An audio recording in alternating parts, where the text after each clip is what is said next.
Salam sejahtera kepada saudara-saudara kami yang ada di tempat ini maupun juga yang sedang ikut online kebaktian kami ini. Kita telah membaca tadi di Yohanes pasal 10 ayat 1 sampai ayat yang ke-16. Ya, saya ingin membaca lagi ayat yang menjadi topik pada hari ini di ayat yang ke-11. Akulah gembala yang baik. Gembala yang baik memberikan nyawanya bagi domba-dombanya. Kemudian Yesus mengulangi lagi di ayat 14. Akulah gembala yang baik. Dan aku mengenal domba-dombaku dan domba-dombaku mengenal aku. Saya kasih judul adalah Sang Gembala yang benar dan baik. Nah, saudara-saudara, ada yang mengatakan ada pendeta yang menjadi gembala yang baik, tetapi belum tentu gembala yang benar. Maka itu saya memberikan judul ini, Gembala yang Benar. Kalau dia sudah benar, maka dia adalah gembala yang baik. Musa adalah nabi besar yang Tuhan utus sebagai pemimpin dan juga yang memimpin dan yang membebaskan umat Israel dari perhambaan. Dia sebenarnya adalah tipologi, gambaran seorang gembala. Artinya yang memimpin umat Israel menuju Gunung Sinai dan kemudian membawa mereka masuk ke dalam tanah Kanaan. Tetapi Musa tidak diizinkan untuk membawa umat Israel masuk ke tanah Kanaan. Yang menggantikannya adalah Joshua. Nah, saudara-saudara, Musa sendiri pernah bernubuat dan berkata kepada umat Israel bahwa Tuhan Allah akan membangkitkan bagimu seorang nabi. Istilah kata nabi dari antara saudaramu. Ini tertulis di dalam Ulangan pasal 16 ayat 15 sampai ayat 18. Saudara bisa baca di situ ada tentang nubuatan yang dikatakan atau disampaikan oleh Nabi Musa. Bahwa dia yang akan memimpin umat Israel seperti Musa gitu. Nah, kemudian nubuat ini dikonfirmasi oleh Rasul Petrus pada waktu dia berkhotbah kepada orang-orang Yahudi di Kisah Para Rasul pasal 3 ayat 22. Bahwa dialah nabi itu katanya. Dialah Mesias. Ya, Mesias yang sudah diutus oleh Tuhan Allah, ya. Dan memang Yesus itu memiliki jabatan sendiri ya. Jabatan dia adalah nabi ya. Maka itu Musa mengatakan nabi. Yes, Yesus itu jabatannya nabi. Dan dia juga jabatannya adalah raja dan juga imam. Imam ya maksudnya. Nah, dialah yang akan datang kepada umat Israel. Nah, saudara-saudara, sebelum dia datang, para nabi-nabi Tuhan yang diutus Tuhan juga menubuat tentang kedatangan Mesias yang dijanjikan itu. Nah, Nabi Yesaya lah yang dengan terang-terangan ya, yang dengan nubuatan yang sangat jelas ya, mengungkapkan kedatangannya dan punya jabatannya sendiri disebut Immanuel ya, itu yang akan datang itu adalah Allah yang menjadi manusia itu. Kemudian kalau kita lihat di dalam Yesaya 17:14 jelas namanya Immanuel. Kemudian Yesaya pasal 9 nah, di situ ada jabatan atau titelnya ya. Ya, jabatan namanya saudara bisa baca di dalam Yesaya 9 ayat 5 sampai ayat 6. Nah, saudara-saudara, Yesaya dengan jelas mengatakan Mesias akan datang kepada orang Israel. Nah, tiba waktunya Yesus datang dan dilahirkan oleh Maria sesuai dengan Yesaya pasal 7 ayat 14. Maria belum kenal laki-laki, dan bagaimana dia bisa hamil dan melahirkan? Oh, Gabriel mengatakan, Roh Kudus akan turun ke atasmu, dan anakmu, putramu yang engkau dilahirkan adalah anak Allah yang maha tinggi. Dia akan menyelamatkan umatnya datang ke dunia. Dan Yohanes mengatakan dia datang kepada umatnya, tetapi umatnya menolak dia. Itu Yohanes pasal 1 ayat yang ke-11. Setelah Yesus dewasa, waktunya sudah harus tampil memperkenalkan dirinya. Umur 30 tahun dia tampil. Ya, memang dia dibaptis oleh Yohanes Pembaptis, dan Yohanes juga adalah orang yang diutus oleh Allah untuk mendahului Mesias, untuk memperkenalkan sang juru selamat Mesias umat Israel, atau Mesias orang Yahudi begitu. Setelah dia dibaptis dan dia mengatakan itu, lihat anak domba Allah yang menanggung dosa dunia. Orang semua heran, putra Allah yang menanggung dosa dunia. Nah, saudara, dia memperkenalkan Yesus adalah Mesias, adalah putra Allah. Ada yang percaya dan juga ada yang tidak percaya. Nah, Yesus tampil dan memperkenalkan dirinya ya dengan menyampaikan berita baik tentang kerajaan surga yang akan diberikan kepada umat Israel. Dan Yesus juga menyembuhkan orang, melakukan mujizat-mujizat yang luar biasa. Dan orang Yahudi melihat ini pasti Mesias. Tapi orang Farisi, Saduki, imam-imam dan pemimpin agama, mereka tidak percaya kepada Yesus. Nah, lalu mereka kan sudah lihat apa yang Yesus ajarkan.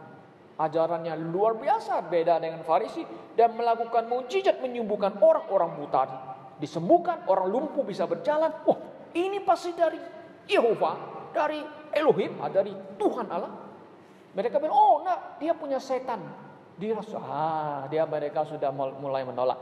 Kalau saudara perhatikan di pasal yang ke-10, ya mereka mempertanyakan, ya, mengatakan ada bahwa di ayat yang ke-24 dan 30 mereka mengatakan, jika engkau Mesias, ya kan, katakan dengan terus terang kepada kami.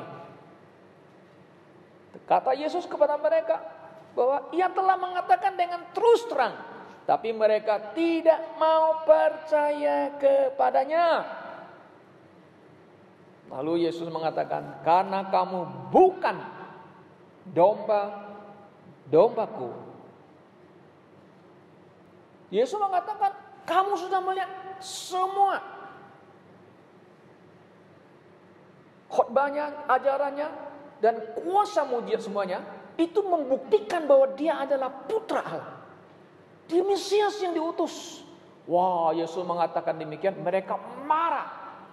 Mereka mengatakan Yesus menghujat Allah. Kenapa? Dia manusia menyamakan dirinya Allah. Wah, mereka marah. Mereka mau membunuh Tuhan Yesus. Tapi Yesus terhindar daripada kemarahan mereka.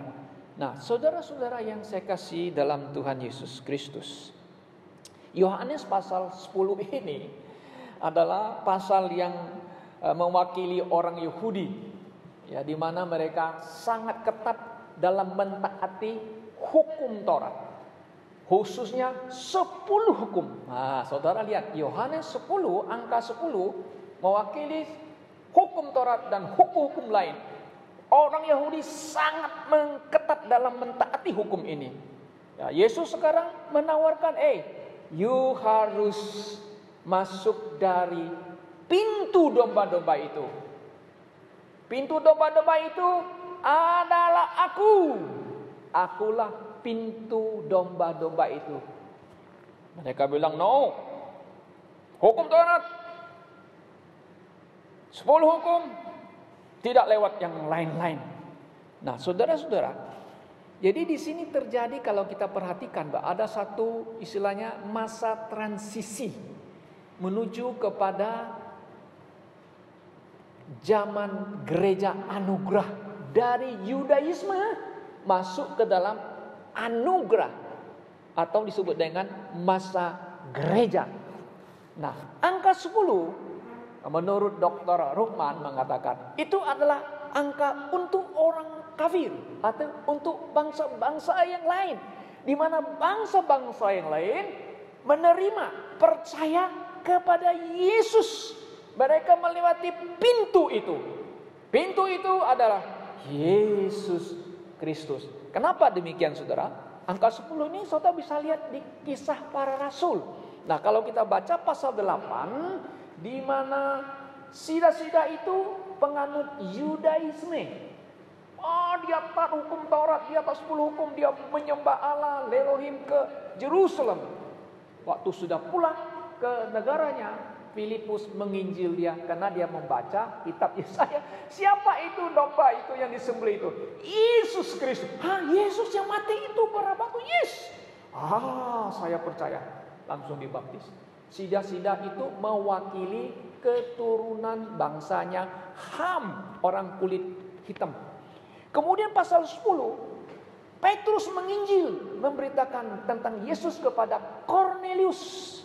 Itu Kisah Para Rasul pasal 10. Kornelius siapa? Penganut agama Yahudi, Yudaisme. Dia taat hukum Taurat, dia taat hukum Tuhan. Tapi Yesus mau dia mengenal Kristus. Dan Petrus sampai di sana di rumahnya memberitakan tentang Yesus, dan dia keluarganya dibaptis dan percaya kepada Yesus. Kornelius mewakili suku bangsa Yafet, orang bule, orang kulit putih.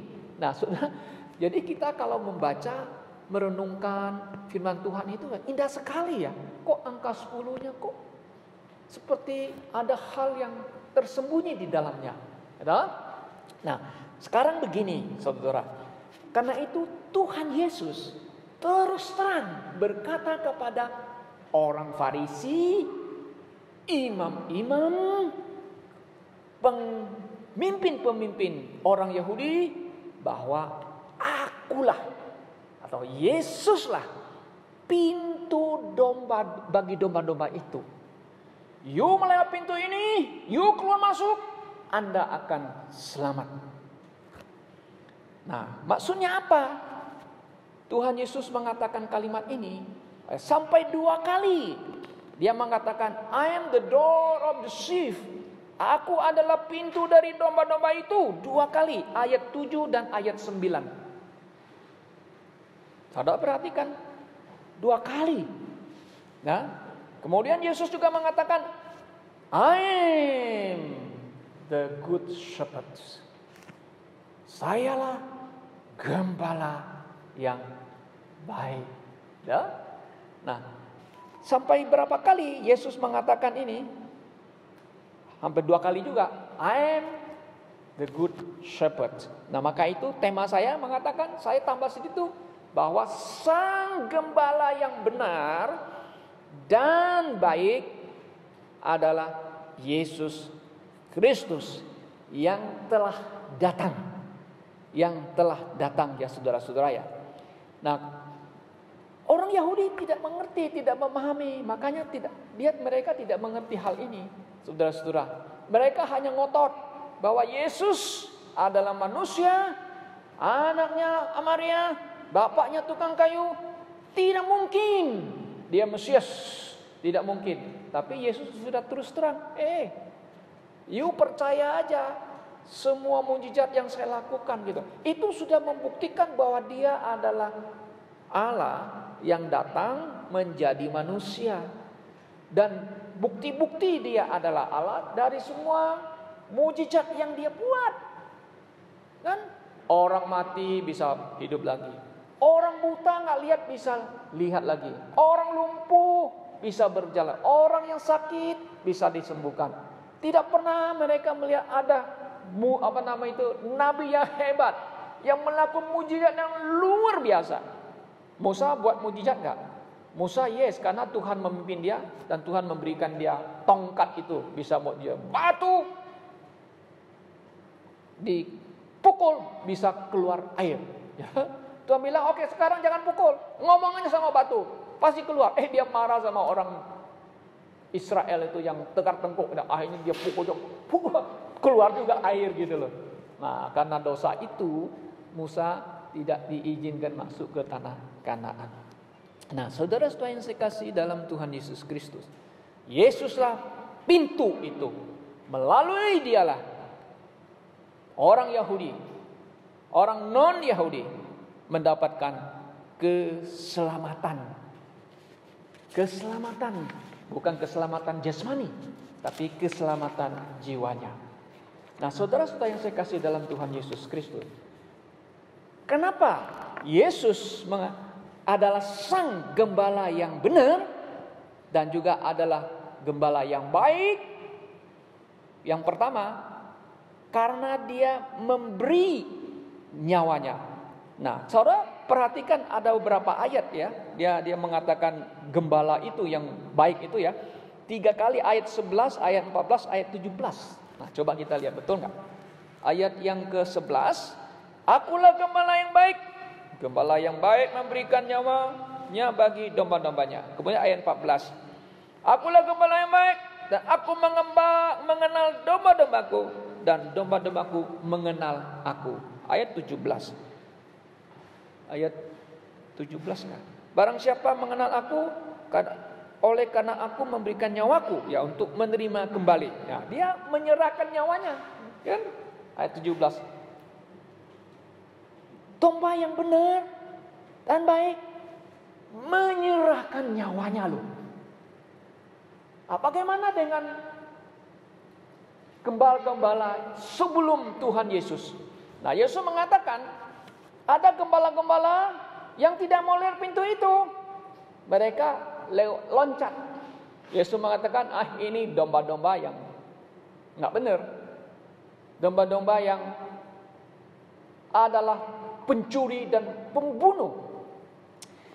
Nah, Yesus mengatakan ini sebenarnya adalah ingin mengkritik, ya menyinggung orang-orang Yahudi yang menjadi gembala-gembala orang Yahudi atau gembala-gembala umat Israel. Ini menyinggung juga orang Farisi, imam-imam dan para pemimpin agama. Mereka sebenarnya digambarkan adalah gembala-gembala umat Israel. Nah, kalau kita lihat saudara-saudara, Yehezkiel diutus oleh Tuhan untuk menentang gembala-gembala Israel yang tidak baik. Nah, di mana kita bisa dapat itu? Di Yehezkiel pasal 34. Nah, coba kita lihat ayat ini. Yehezkiel 34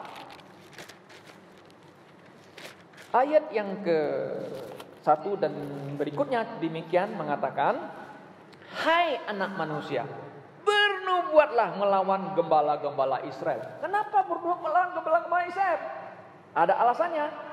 Bernubuatlah dan katakanlah kepada mereka, kepada gembala-gembala itu, begini firman Tuhan Allah, celakalah gembala-gembala Israel yang mengembalakan dirinya.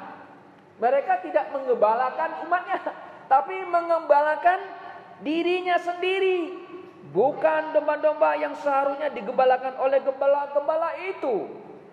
Kamu menikmati susunya, dari bulunya kamu buat pakaian, yang gemuk kamu sembelih, tapi domba-domba itu sendiri tidak kamu gembalakan. Yang lemah tidak kamu kuatkan, yang sakit tidak kamu obati, yang luka tidak kamu balut, yang tersesat tidak kamu bawa pulang, yang hilang tidak kamu cari, melainkan kamu injak-injak mereka dengan kekerasan dan kekejaman.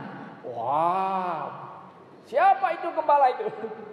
Kalau kita lihat di konteks Yohanes 10, gembala-gembala itu orang Farisi, orang Saduki, imam-imam yang melayani di bait suci, pemimpin-pemimpin agama. Mereka pikir diri sendiri. Mereka memakai hukum Taurat untuk menjerat, untuk memasang kok bagi umat Israel supaya mereka pikul. Mereka hanya tenang-tenang menggembalakan dirinya. Nah, saudara-saudara, kalau kita aplikasikan ini juga menjadi pelajaran bagi gembala gereja lokal, ya kan? Ya, mereka yang melayani melayani gereja lokal kan disebut jabatannya kan bishop, bahasa Yunani bishop adalah gembala. Mereka ingin mendapatkan jabatan yang mulia ini harus mau jadi gembala. Oh, syaratnya ada di situ di 1 Timotius pasal 3 saudara bisa baca. Syarat-syarat menjadi gembala, menjadi pendeta gereja ya. Oh, ada syaratnya. Saudara-saudara. Nah, bagaimana gereja atau gembala gereja zaman sekarang? Jangan sampai seperti apa yang dinubuatkan oleh Yehezkiel pasal 34 ya. Nah, sekarang kan banyak kasus-kasus saudara ya. Gereja-gereja yang besar di Amerika dikritik oleh Profesor Renal Kazali mengenai pemimpin-pemimpin agama yang mencari uang memakai agama katanya. Mencari kekayaan dengan memanipulasi agamanya sendiri. Kaya raya, punya rumah, punya pesawat jet, punya mobil mewah dan sebagainya. Wah, dikritik seorang profesor. Saya lihat di YouTube, saya dengar wah, Kazali juga ngerti ini ya. Oh ya, dia juga mengkritik agama yang lain, memakai agama mencari keuntungan pribadinya, saudara-saudara. Ya toh? Wah, kasih perpuluhanmu akan bertambah kaya, kan gitu. Kalau kamu tidak kasih perpuluhan, kamu mencuri, kamu akan dikutuk Tuhan. Wow, aku takut dikutuk Tuhan. Nah, dikasih perpuluhan. Apakah ayat itu applicable? Aplikasinya betul di dalam gereja Tuhan zaman sekarang, di zaman anugerah. Nah, ayat itu kan untuk orang Yahudi. Orang Yahudi harus memberi persepuluhan kepada suku Lewi. Kenapa itu menjadi satu kewajiban ya bagi Kristen zaman ini memberi persepuluhan. Kalau Anda mau beri dengan suka hati, oh nggak ada masalah. Tapi itu bukan artinya satu ajaran ya, doktrinal, tidak, saudara-saudara ya. Memang kita harus memberi persembahan, ya, sukarela atau suka dengan hati yang penuh suka memberikan persembahan untuk mendukung pekerjaan Tuhan. Oke, nah, jadi saudara-saudara, ini jelas sekali ya. Maka itu Tuhan Yesus mengatakan, akulah gembala yang baik. Nah, makanya kita mengatakan sang gembala yang baik, yang benar dan baik, Yesus Kristus. Dia menyerahkan nyawanya. Nah, aplikasinya kepada hamba Tuhan gereja, dia bukan mencari uang, dia melayani, mengembalakan jemaatnya, memberi mereka apa? Makanan. Makanan yang bagaimana? Oh, ya harus makanan yang sehat, higienis, ya. Dia harus tuntun mereka seperti Yesus menuntun domba-domba, memberi mereka makan makanan yang sehat. Ya, seperti domba mendapat makanan rumput yang hijau, saudara-saudara. Nah, saudara yang saya kasih dalam Tuhan Yesus mau supaya ya pendeta gembala terus memberikan makanan kepada dombanya. Makanannya sehat adalah apa? Adalah ajaran-ajaran yang benar, doktrin-doktrin yang alkitabiah. Oh ya, harus diberi makan kepada mereka. Tapi apa yang terjadi di zaman sekarang? Apa yang terjadi dengan gembala-gembala? Apakah mereka peduli dengan domba-dombanya? Apakah mereka care kepada iman mereka dan doktrin mereka? Kalau misalnya ada serangan-serangan doktrinal atau ajaran-ajaran di gereja, apakah mereka peduli? Dipertanyakan sekarang loh. Kenapa? Karena zaman sekarang saudara-saudara ya, kita lihat banyak ajaran-ajaran yang sudah banyak menyimpang di dalam gereja kan. Ini pertanyaan, apakah gembala jemaat local church, you care, you ship about the doctrine? Ya lah. Oh, ini serius ya. Kenapa? Karena kita lihat serangan-serangan banyak sekali dalam gereja. Ya. Zaman sekarang sudah banyak pendeta-pendeta yang mengatakan bahwa Yesus bukan satu-satunya pintu ke surga. Baik. Yesus bukan satu-satunya. Agama yang lain juga punya cara lain ke surga. Oh, ini mereka sudah berani mengatakan demikian. Ya, yang penting katanya kita berbuat baik. Yang penting kita berbuat kebajikan. Masa Tuhan tidak mau selamatkan kita? Itu adalah ide, ya, penafsiran diri sendiri. Ya, kita harus lihat konteks Alkitab, firman Tuhan jelas bahwa Yesus itu jelas, maka akulah pintu itu, ya, bahwa dialah pintu membawa manusia masuk ke surga, dan dia datang sebagai anak manusia, sebagai manusia yang sejati, mati mengorbankan diri seperti domba untuk menanggung dosa manusia. Maka itu Yesus mengatakan, akulah satu-satunya jalan. Yes, di Yohanes 4:6 kan, akulah apa? Aku adalah jalan, aku adalah kebenaran, aku adalah hidup. Oh, tidak ada cara lain, tidak ada jalan lain, saudara. Maka itu kita mengatakan Sang Gembala yang benar baik adalah Yesus Kristus. Dia adalah pintu. Dia menyerahkan nyawanya kepada domba-dombanya. Dan dia memberi mereka makan yang sehat, firman Tuhan yang sehat. Nah, saudara-saudara, kemudian kita lihat lagi, gembala yang benar ya, gembala yang baik itu ya, ia membaringkan mereka di rumput yang hijau, kan begitu. Nah, ini yang kita kutip ini adalah di Mazmur 23. Maka itu penulis Mazmur Daud mengatakan, Tuhan Yehova, yaitu Tuhan huruf itu besar, adalah gembalaku, takkan kekuranganku. Dibaringkannya aku di padang rumput yang dituntunnya aku di air yang tenang. Nah, ini ada hubungannya dengan gembala di Yesus. Yes. Ini adalah pengakuan iman daripada Raja Daud. Pengalamannya, Tuhan Allah, Yehova, gembalaku, dari sejak dia masih muda sampai dia menjadi raja. Tuhan adalah gembalanya. Ya, gembala yang baik, dia membaringkan dombanya. Ini menggambarkan seorang ibu seperti membaringkan bayinya di kasur yang nyaman. Nah, domba yang baik membaringkan di rumput yang hijau, ya, seperti kasur itu. Ya, ini membuktikan adalah gembala kita yang baik. Bukan hanya itu, dia membimbing, kemudian dia juga memulihkan jiwa kita yang kadang-kadang jiwa kita bisa tertekan, gundah gulana. Siapa yang bisa menyembuhkan jiwa kita? Sang Gembala Agung kita.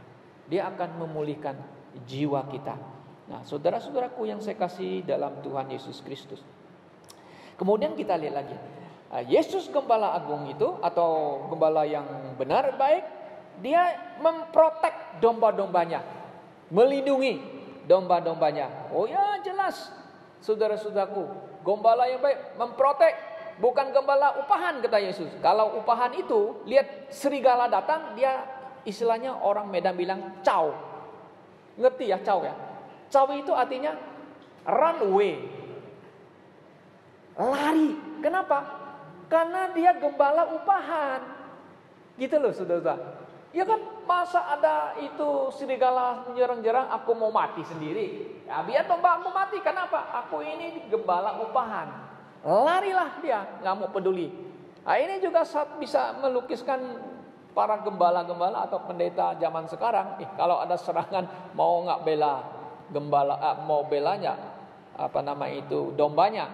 Jika diserang oleh ajaran-ajaran, mau nggak kita berdiri melawan, melindungi jemaat kita dari serangan itu? Oh, sekarang banyak serangan-serangan lagi ya kepada gereja ya. Saudara tahu masih ada kasus yang sekarang kasus tentang doktrin tentang Tritunggal ini ramai dibicarakan lagi.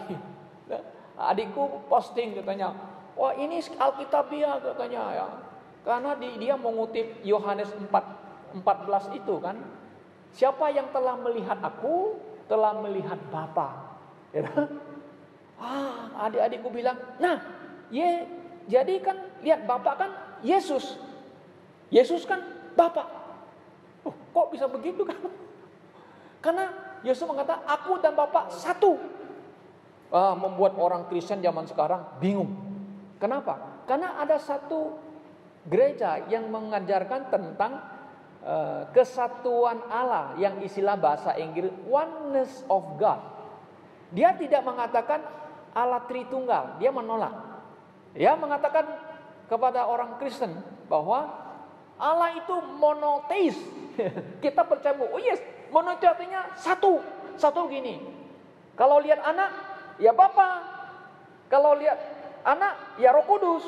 Ya Roh Kudus anak. Kalau Roh Kudus, ya Bapa. Weh, ini ajaran mana ini? Nah, ini adalah, kita lihat ini adalah ide-ide, ajaran-ajaran daripada manusia. Mereka melihat Yesus Kristus, melihat itu Bapa, dia juga Roh Kudus. Tidak, saudara.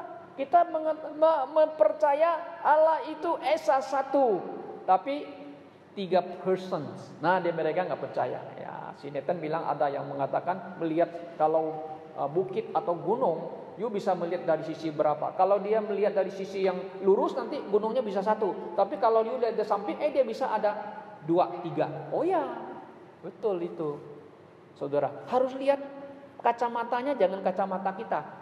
Mari balik ke ajaran Alkitab.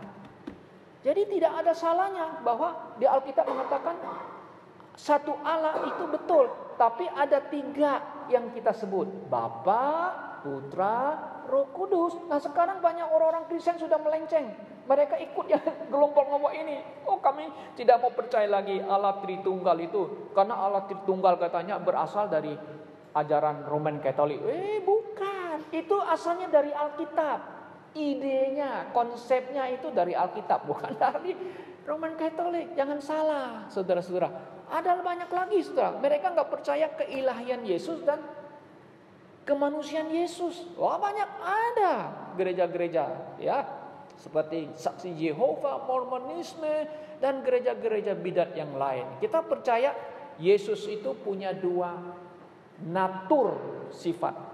Sifat ilahi 100% dan sifat manusia 100% di dalam diri person Yesus. Maka itu mereka Petrus, mereka rasul-rasul bisa pegang Yesus, bisa menjamah Yesus. Kenapa? Karena dia memiliki tubuh, bisa dilihat, bisa dipandang, ya, melihat, karena dia memiliki tubuh yang 100% manusia. Seperti saudara punya, kalau dipotong luka, tubuhnya bisa keluar darah. Yesus waktu mati keluar apa? Nggak ada keluar namanya yang seperti di film-film itu, bukan warna merah, karena biru kah atau hijau, kan nggak begitu. Keluar darah, warna apa? Merah. Saudara saya manusia, yes. Yang mati itu siapa? Yang mati Allahnya, Tuhannya, atau manusianya? Manusianya. Tuhan gak bisa mati, Allah gak bisa mati. Yang mati apa? Manusianya yang mati, yang keluar darah itu. Nah, itu Tuhan kita. Maka itu Yohanes 1 mengatakan firman menjadi manusia. Firman itu adalah Allah, atau Allah menjadi manusia. Namanya Immanuel, Allah beserta kita, kan? Immanuel. Oke? Nah, banyak lagi, saudara. Nah, jadi kita lihat Yesus memprotek sebagai gembala, memprotek dari hal yang jahat. Yes. Ya, gembala zaman sekarang juga harus menjadi gembala yang harus melindungi gerejanya, jemaatnya dari serangan-serangan ajaran-ajaran yang palsu, memprotek dan memberitahukan kepada mereka bahwa ya kita memang harus waspada tentang ajaran-ajaran. Ya, tentang keselamatan lagi, saudara. Kalau kita lihat di zaman sekarang, ya, bahwa keselamatan, ada yang tidak percaya keselamatan itu aman. Tapi Yesus adalah gembala yang benar dan baik. Dia memprotek dombanya tidak akan binasa. How bagaimana dia memproteknya? Nah, saudara baca ayat 27 29 pasal yang ke-10. Mari kita lihat. Yohanes 10 ayat 27 29. Nah, ini harus kita pegang ya. Nah, ada orang-orang percaya, orang Kristen, oh ya, kamu bisa hilang keselamatanmu, bisa hilang dan sebagainya kalau kamu berdosa dan sebagainya ya, tidak kembali kepada Allah lagi. Perhatikan di ayat yang ke-27 mengatakan demikian, ya. Domba-dombaku mendengar suaraku. Aku mengenal mereka dan mereka mengikut aku. Dan aku memberi hidup yang kekal kepada mereka. Dan mereka pasti tidak akan binasa sampai selama-lamanya. Dan seorang pun tidak akan merebut mereka dari tanganku. Bapakku yang memberikan mereka kepadaku lebih besar daripada siapapun. Dan seorang pun tidak dapat merebut mereka dari tanganku. Aku dan Bapa adalah satu. Nah, satu kesatuan ilahi, Allahan, gitu ya, Allah itu. Oke? Nah, ini adalah jaminan. Tuhan mengatakan protect jiwanya, tidak akan hilang. Ya, kadang-kadang memang Tuhan izinkan tubuh kita binasa. Nah, makanya dulu pernah ada jemaat kan, dia agak sedikit kesal sama saya. Musuh, kenapa Tuhan Yesus tidak melindungi Yohanes Pembaptis? Kenapa dia harus dipenggal oleh Herodes? Saya bilang, ya Tuhan izinkan itu terjadi supaya dia cepat kembali ke surga. Coba kalau misalnya Yohanes Pembaptis itu tidak mati, dia akan disembah-sembah sebagai Mesias nanti. Mereka kira dia tuh Mesias atau Nabi Elia.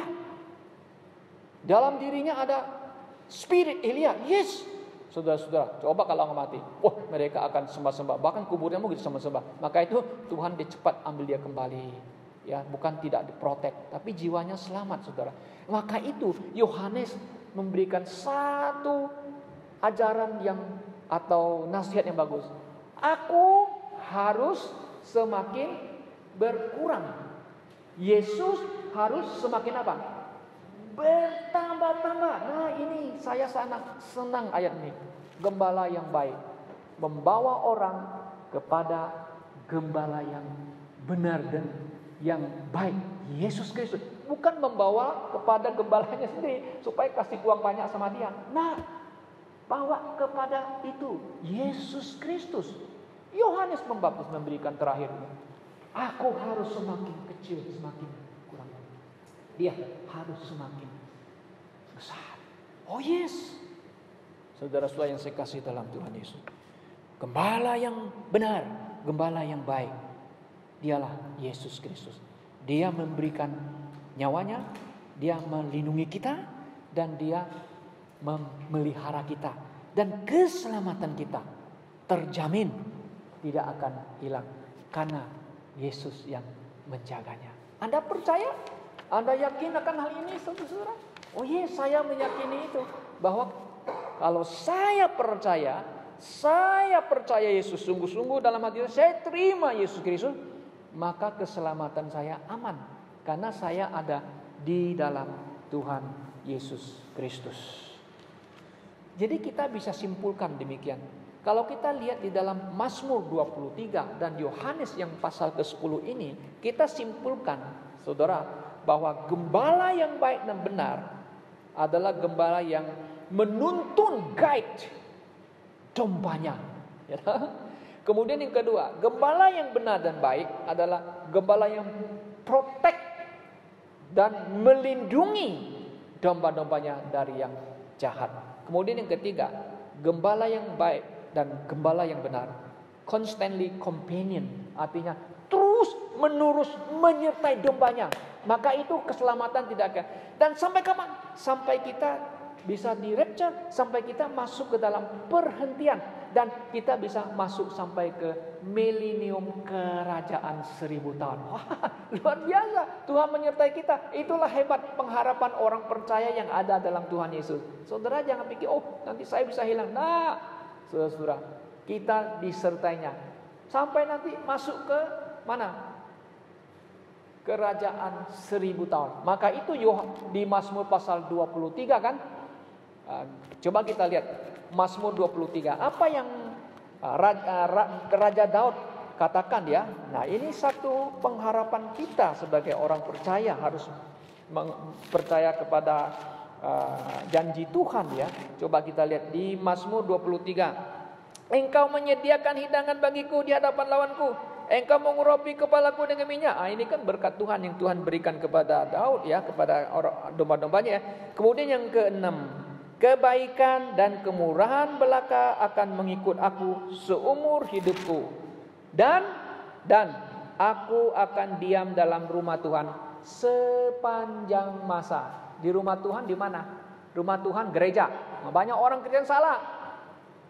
Gereja rumah Tuhan. No, bukan. Gereja bukan rumah Tuhan. Gedung gereja adalah building. Gedung tempat orang Kristen bertemu atau beribadah, ada kebaktian. Rumah Tuhan milenium, kerajaan 1000 tahun. Anda kalau percaya Yesus Kristus, kau mati, dibangkitkan, di rapture, bertemu dengan Tuhan, tidak akan masuk dalam tribulasi. Jika saudara tidak percaya Yesus Kristus adalah gembala yang benar dan gembala yang baik. Atau Ibrani mengatakan di pasal 3, the great shepherd, gembala yang agung, atau kata bahasa saya, gembala yang hebat. The great shepherd, Jesus Christ, yang akan memimpin kita sampai kita masuk ke dalam rumah Tuhan. Tinggal di rumah Tuhan itu di mana? Milenium. Saudara-saudara yang kasih dalam Tuhan Yesus, apakah saudara percaya Yesus adalah gembala agungmu yang akan memeliharamu? Apakah saudara sudah percaya Yesus dan terima Dia dalam hatimu sebagai Tuhan dan Juru Selamat? Kiranya Tuhan menolong kita. Mari kita berdoa.